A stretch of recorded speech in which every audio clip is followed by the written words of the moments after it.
Something we need to pay attention to. We do as we go into the weekend, and it's all part of the system we've been tracking over the past few days. And I've been telling you how the big ridge of high pressure is protecting us from those storms right now, but that ridge is going to start breaking down and those storms are going to start moving our way. So that's why we have this weather impact alert in effect for Sunday for the potential for rain and some storms that'll be moving in.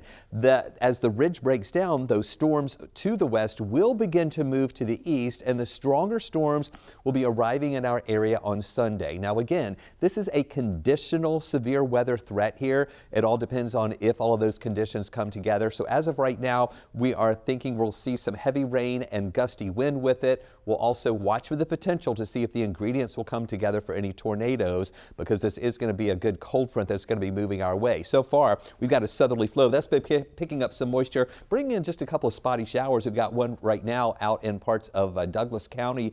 Here's that rain and the storms that are out to the west. Much quieter tonight than it was last night when we had all those storms around. Hundreds of warnings out there. And right now, even the watches that we had to the north of us are no longer in effect. So the ridge is over us, keeping those storms to the west. And you can see that level 2 risk that's out to the west for tonight. And then tomorrow, still not making any progress toward us, but there's a level 4 risk out in parts of Arkansas. Once we get into Saturday, you can see that eastwardly start push here into Alabama, but still not over us on Saturday.